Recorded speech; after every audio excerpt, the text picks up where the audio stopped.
Welcome all sports fans, YouTubers, Facebookers, all social media across the nation.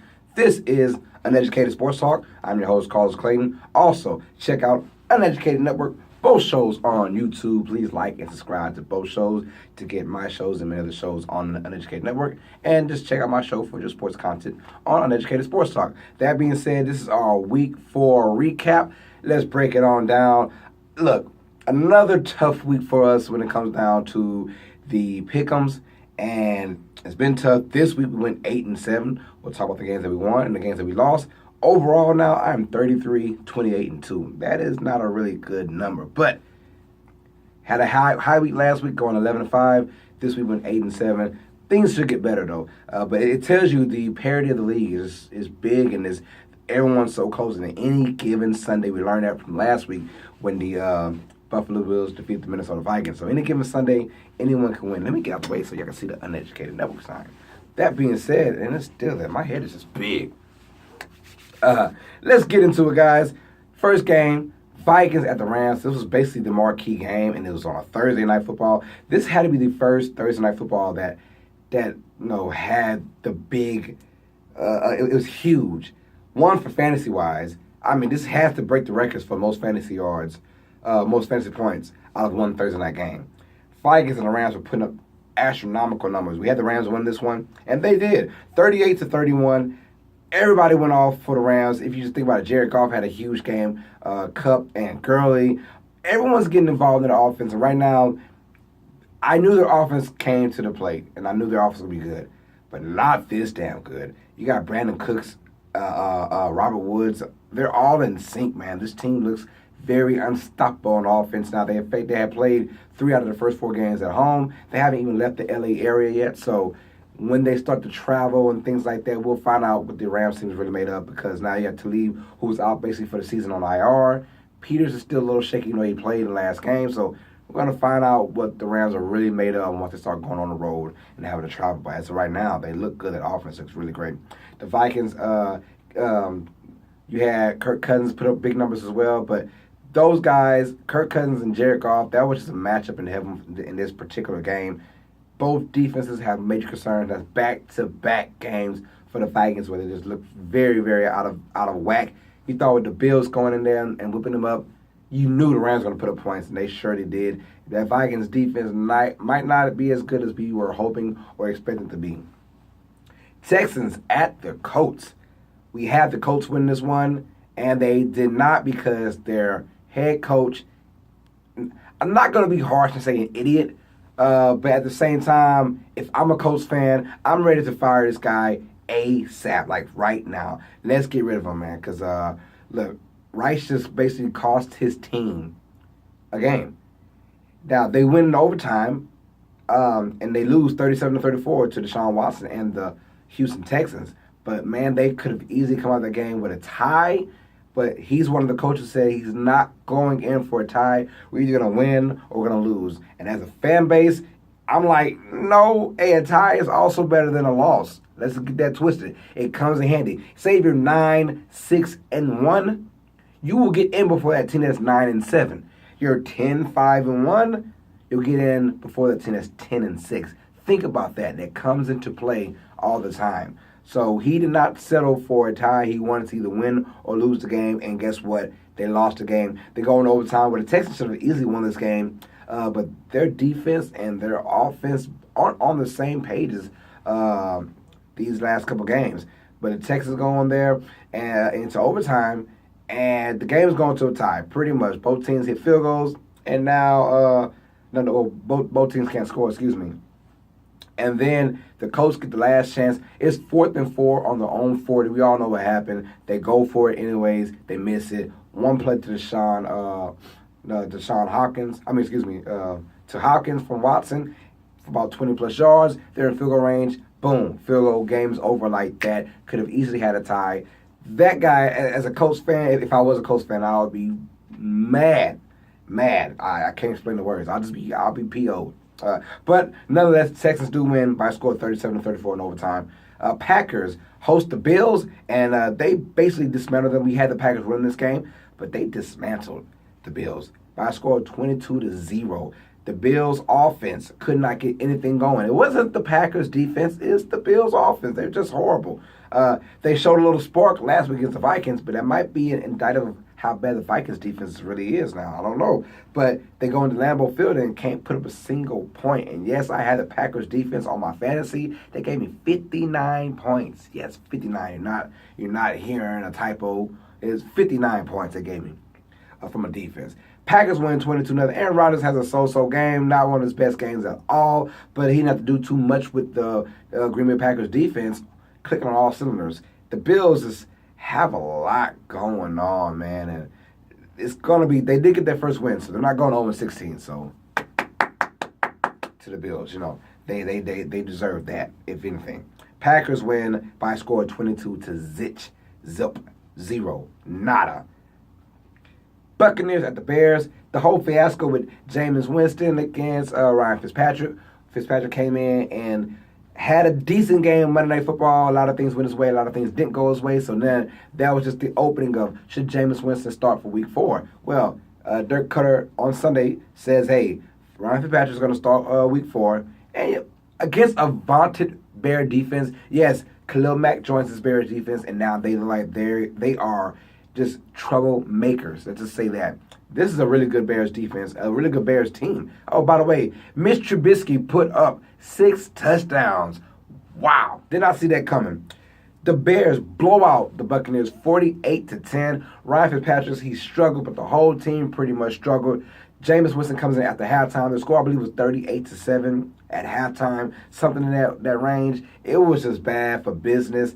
The Bears, and if Mitch Trubisky can get going with those guys, they have a lot of playmakers on the team, a lot of weapons he can use. This team will be very scary. It'll be very scary for the next couple of years as well. So Khalil Mack, another sack, another forced fumble. That's 4 straight games with a sack and a forced fumble. This guy he's just a nightmare. And I'm starting to think, man, did the Raiders really, really, really screw this up? You will hope that it will balance itself out, but man, that guy is a beast. He's got his money, and he's playing like he's deserving of all of that money. So I'm excited to see what this Bears defense can do for the rest of the season, man. So Dolphins at the Patriots, the whole hoopla about, are the Patriots done? Are the Dolphins this next best AFC East team? Dolphins start off 3-0, not the best 3-0 start. Let's just be honest. They've beaten teams that are weaker and beaten teams that aren't really that superior. Patriots start off 1-2, and all of a sudden the sky is falling for the Patriots and Patriots haters. Let's just be real. I'm a Patriot hater myself, but I'm a realist as well. The Patriots always start off very bad, or bad to their standards. 1-2, 2-2, that kind of thing. That's bad for Patriots standards. It's not about how you start, though. It's about how you finish in the NFL, and the Patriots are one of the best finishers of the game. And they go in there and they shellac the Dolphins. I don't know if slack is a word, but I like using that. They slacked the Dolphins 38-7. And a game that was very hard to watch if you're a Dolphins fan. Dolphins couldn't get anything going. Patriots, hey, they scheme very well. But when they get clicking, and for some reason the Dolphins can't win in Foxborough, but the Patriots can't win in Miami. So it's kind of weird. It's like give and take. But the Patriots win more in Miami than the Dolphins win in Foxborough. How about that? So the Patriots are your victors 38-7. We had them winning as well. And we had the Bears winning against the Buccaneers. Patriots go on, they're 2-2 now. Dolphins get their first loss of the season. They are now no longer a part of the unbeatens. Let's go ahead with the Lions at the Cowboys. The Cowboys win with a game-winning field goal, 26-24 over the Detroit Lions. The Lions had every chance to win this game. So did the Cowboys. Someone had to win, someone had to lose. We chose the Lions to win in a close game, but it was Cowboys that won in a close game. The Cowboys, offense finally showed up over 400 yards of total offense. Now it is against a Lions defense that isn't the best defense to sneeze over. But nonetheless, it's working. Cowboys finally have some playmakers.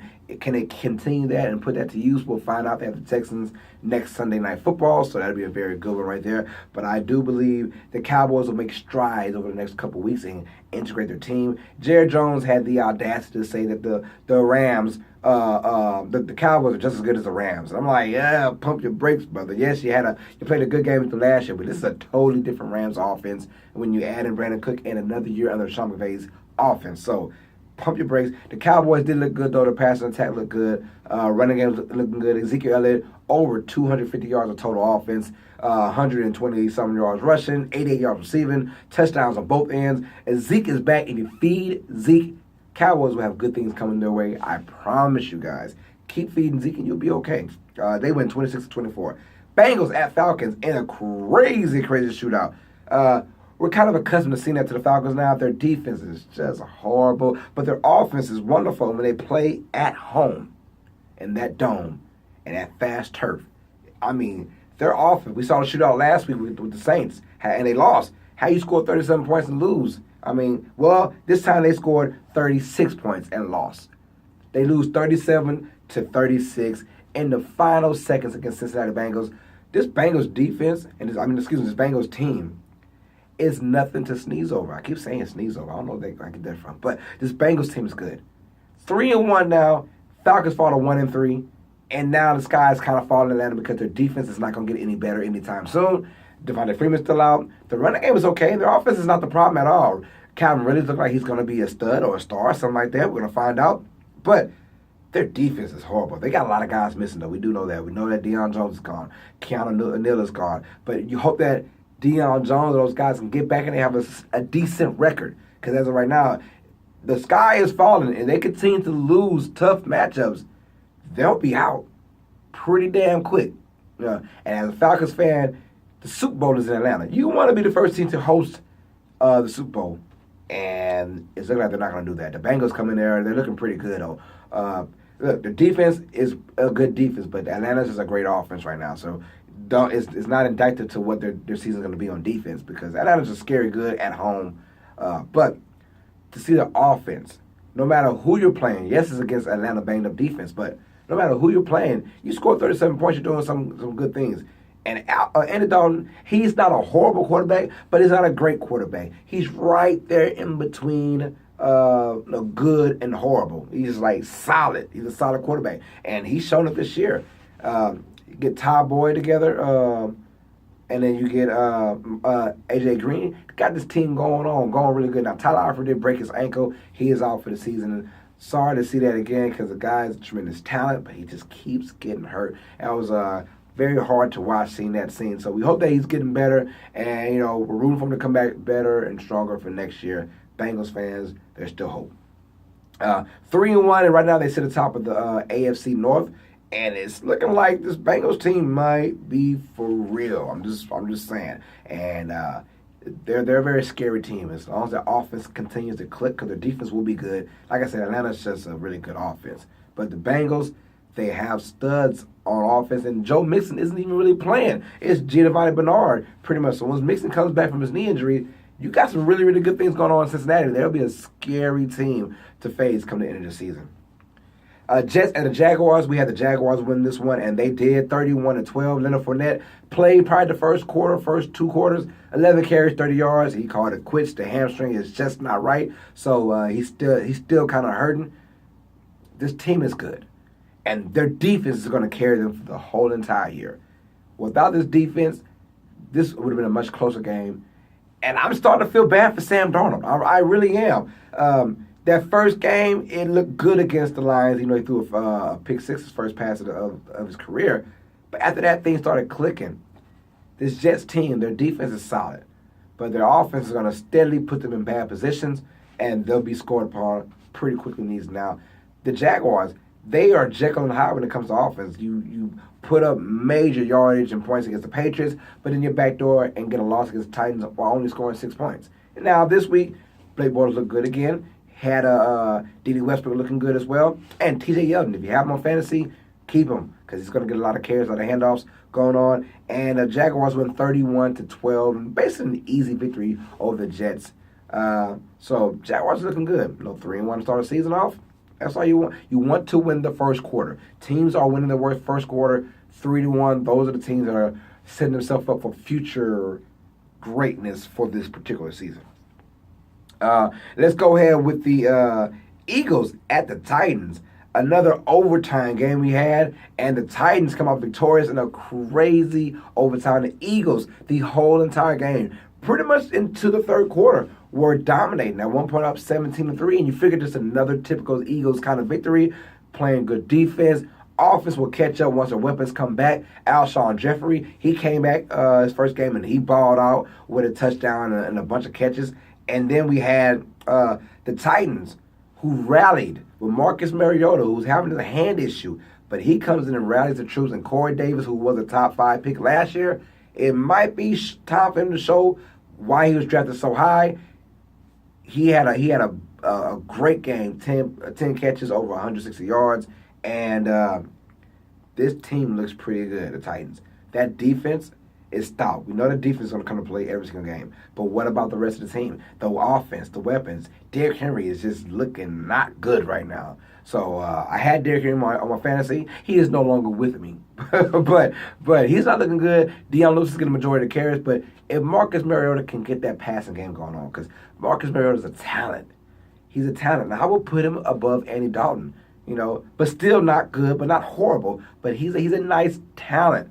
And if he can figure things out like he usually does, this team went to the playoffs last year. So they're just carrying the momentum. You get Butler in there. You get Vaccaro, and you get all these guys that come on in for your defense. Now your defense has kind of changed a little bit. Have a great defense. Score some points. They found a way to win that game in overtime after the Eagles had just won there 23-20 with a field goal. 4th and 15. Titans found a way on a bunch of 4th downs to win the game, so I was very happy to see that. This team looks like they're for real. They're very legit, and we're going to find out more about the Tennessee Titans team. They got a very tough schedule, in my opinion, so we're going to find out more about them. Browns at the Raiders. The first start for Baker Mayfield's young career, and it was a wonderful start. 295 passing yards, 2 touchdowns, had a couple of mishaps, but, it's just things that happen. But when he's in the game, when he's really into it, and when you need a big play from him, he came up. The Browns had this game won. They were just dominating in that 3rd and 4th quarter, up by, I believe, 2 touchdowns at one point, 28-14, something like that. Baker Mayfield was looking good. Offense was clicking. Their defense was rolling. And then the Raiders and that Marshawn Lynch magic, about time they feed the beast and give him yardage. He went over 100 yards for the first time this season, and he looked good. This Raiders team offense finally started clicking, because their downfall is the first 3 quarters we played great. The last quarter we're horrible. This time roles reversed. They played okay the first 3 quarters, and they came in the clutch. Jared Cook is just phenomenal right now. Him and Carr have this presence. Jared Cook is just balling right now, getting touchdown after touchdown and catches after catches. They look good. So they go ahead and defeat the Browns by a score of 45-42 in overtime. We had the Browns winning this game. I thought the Browns would come out and win, and they should have won this game. But if you're a Browns fan, when was the last time you scored 42 points? Yes, there's always a silver lining in things. The Browns haven't scored 42 points in forever, so you got to feel good about that. And the Browns defense has been their crutch over the last couple of years, and finally when you score 42, you give up 45? What is going on? So Baker Mayfield is not the problem. He will be the solution for this team, but that defense, once they revert back to what they are, they'll be fine. So I did like what I saw from both squads. And about time John Gruden gets his first victory, and it feels like 10 years probably. So he's excited about that. This Raiders team, there's no need to panic. Not yet. 1-3. I've seen plenty of teams come back from 1-3. So no need to panic. But you got to start right now. Time to start. So Raiders win 45-42. Seahawks at the Cardinals. Hey, this game, let's just talk about the Earl Thomas situation before we get started. Earl Thomas gave a big FU with the middle finger to the Seattle sideline, basically at the coaches, Pete Carroll and company. We all know about the situation. He didn't want to practice because he didn't want to get hurt, because he knew that he had a contract coming in, or a contract extension that was probably going to get traded pretty soon. So he breaks his leg, basically fractures his leg into pieces. But the story today is Mike Davis came in, and the running back, 21 carries, over 100 yards rushing, a touchdown, and bye-bye Rashard Penny. They got Rashard Penny in the first round, and he has just not lived up to what their hype was for him. So far, we had Chris Carson and now Mike Davis take over the starting positions over Rashard Penny. So they're looking pretty decent. The Seahawks finally got a home game, got a first victory, and now if they can just be relatively okay, I still haven't making the playoffs, but now we're looking at probably a wild card spot, maybe. If things get together, I still have trust in Russell Wilson. You know, he is looking horrible, but no thanks to him. It's his offensive line that's been doing that to him. So I think that they'll get things started. Josh Rosen had his first start and looked fairly okay. It wasn't anything spectacular, but David Johnson got a lot more reps now. Larry Fitzgerald is just a shell of himself right now with the injuries coming in on the 3 catches, 20 yards. So it's very tough to see him struggling. But we know that Josh Rosen is going to be the the heir to the throne of the Cardinals. And he looked okay. So as long as you get David Johnson involved, and he had a nice game overall, receiving and rushing. So if they can continue with that, things might be looking up for the Cardinals. As of right now, Seattle wins that game 20-17. We had Seattle actually winning 19-17. So hey, close. Saints at the Giants. We had the Giants pulling this off, but they did not. The Saints go into New York. Who that nation is in the building, baby. And they get a victory, 33-18 over Big Blue. It's more about the Saints came in as a better team, but I just figured being outside of the dome for the first time this year, they're going to kind of struggle. It'll be a sloppy game, and are they ready for that type of game? And they absolutely were ready. After the Giants jumped out to a quick 7-0 lead, it was all she wrote. The Saints kept getting to the red zone plenty of times. 4 straight trips to the red zone. 4 field goals. Halftime score is 12-7. Come on in the first half, and they stop the Giants, and they go ahead and get a touchdown, 19-7. This team is really good. Alvin Kamara is a stud. 134 yards rushing, 3 touchdowns, and he basically just broke the game. It's just some guys that at any given moment can break a big one. And Alvin Kamara is one of those guys. So very happy for my Saints. They go in there and get a big road victory. That's actually 2 road victories for the Saints now. And the Giants have plenty more questions to ask about. What's going on with the Giants? They get Saquon Barkley, and he's basically a scat back right now. But we all know how good he is, and he is damn good. Odell Beckham was pretty much shut down, 7 catches, 60 yards. So, the Saints, it shows when the Saints are really, really good, they're the best team in the league. When they're at their best, they are the best team in the league. If their defense can follow suit and just play marginal, play okay, Saints team will be very difficult to beat. So they beat the Giants 33-18. It wasn't even that close into the second half. 49 at the Chargers. This game was a whole lot closer than what we thought it was. The Chargers win 29-27. It sucks for Los Angeles, because they're the only team that doesn't have a home field advantage. They don't. They don't have a home field advantage. In that, you heard more 49er fans than you heard Los Angeles Chargers fans. Let's just be honest. And it's tough for the Chargers. So I don't know how people keep saying Super Bowl, Super Bowl, Super Bowl. They don't have home field anywhere. You could have easily blown this game out against the 49ers, but you chose to win 29-27. It's going to be very tough, because when you're in office, you figure the crowd's going to be quiet. It's not.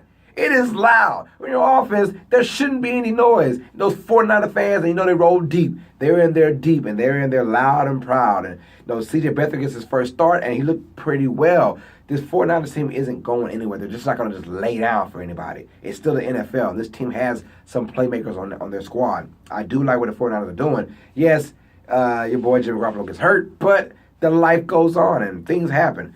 The Chargers win 29-27 in a late heroic game comeback. They were actually down, had to kick a field goal to ultimately win the game. So Chargers got a lot of questions to answer, man, that home field. So in a couple years, in 2020, we'll see them when their new stadium shared with the Rams. They cannot wait for that stadium to get built. One, I want to go there. That stadium looks awesome. If you haven't seen it, check it out on YouTube, how they're building that stadium for the Rams and the Chargers. Man, a sight to see. Sunday Night Football, the Baltimore Ravens and the Steelers. We had the Steelers win this one. It did not happen. The Ravens went out and won 26-14 in a very decisive game. Now, those Le'Veon Bell rumors are coming out. He said he will return for Week 7, and they're probably going to need him. Their defense is bad. You got to have time possession when the wide receivers aren't clicking with the quarterback. We're talking Antonio Brown and Juju Smith-Schuster, who had bad games to their standards in this one. They did not look well. But Steelers team on defense is the problem. I mean, they gave up so many yardage so far over the first 4 games of this year. It's just bad to see it. You don't see that from the Steelers. You think of the steel curtain defense. You think of just defense for the Steelers. And as of lately, it's just been horrible. Linebacker play is bad. Safety play is bad. Quarterback play is bad. no pass rush. Bad. So I hate to say it, but it might be the time for the Steelers to decline. And maybe Le'Veon Bell, I know he's tired of losing money, but I guess he said, hey, we're on week 7. I done lost enough money. Let's get back to work. So who knows? But the Ravens coming in, and they win 26-14. A lot of good things going on with them. Joe Flacco has a big arm. Just throw it up to John Brown. And they're doing situational plays with Jackson, who's coming in as a Wildcat QB, and doing good things for that squad. So I'm very excited about this Baltimore Ravens team. I think they will go a long way. Like I said, my Super Bowl picks are the Ravens and the Saints. They call me crazy, but call me crazy. I don't care. I like the Ravens this year to do some damage. And last but not least, we had Monday Night Football where we had the Broncos beating the Chiefs, but it did not happen. The Chiefs go into Mile High Stadium and win 27-23, and basically the unceremonial coming out party for Patrick Mahomes. We seen it in week 1. We seen it in week 2. We seen it in week 3. But now you got a bird's eye view, basically Monday Night Football, all talking about him. Stars are aligned. This guy is a baller. Ah, man. Him and Baker Mayfield, Deshaun Watson, it gets better for the NFL after the old guys like Breeze and Brady and Rodgers. When they're all gone, we still have some talent in this league. And I'm excited to see this. Patrick Mahomes looked like a football god against the Denver Broncos. They gave it every pass rush. Von Miller, Bradley Chubb were on him like white girls on Kobe Bryant. And it did nothing to phase Patrick Mahomes. They already have a squad. We know they have a good offense already. But Andy Reid saw this kid last year and said, I got to go get him. I got to get him. They get him, and we knew that basically Alex would have 1 year to play, and then it was Pat Mahomes' team. But think about that 1 year of him sitting down, just chilling, learning, watching. That paid dividends. A lot of these cats are coming in here and they're playing in week 2 or week 3 and they're not looking good. But they get a chance to sit down and work with a pro. And Alex Smith is a professional. So, I like what they did in this game. And the Broncos had their chances to win. And they should have won this game, in my opinion. But that defense, who was their calling card, that's their bread and butter, did not serve well. Patrick Mahomes is a beast right now. Will it continue? Maybe not. But then again, this is the new NFL. He's a gunslinger. You wouldn't tell me Brett Favre wouldn't take this type of NFL than the one just 7 years ago. He would definitely take this NFL because now everything is so wide open and teams are scared to hit people hard now. So it's perfect for Pat Mahomes to come in here.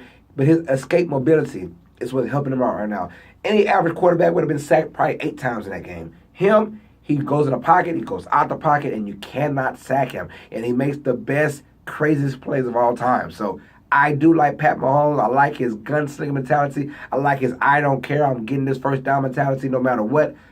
Chiefs got a nice quarterback for the next 10 to 15 years. Just being real. The NFL is in good hands when it comes to the quarterbacks in the future. So the Chiefs won 27-23. The Broncos go to 2-2, and the Chiefs are with the Rams. That's the only undefeated teams in the NFL. Only 2 teams left. Who will fall down? My next episode, I will give out my predictions for Week 5. And please comment down below who you guys think is the better team right now, the Rams or the Chiefs. I want to know who you guys feel is the best team as of right now. So comment down below. So this is Uneducated Sports Talk, presented by Uneducated Network. Please like and subscribe to both channels. All sports fans, you guys know what time it is. I'm your host, Carlos Clayton. Stay smart, stay uneducated. Peace.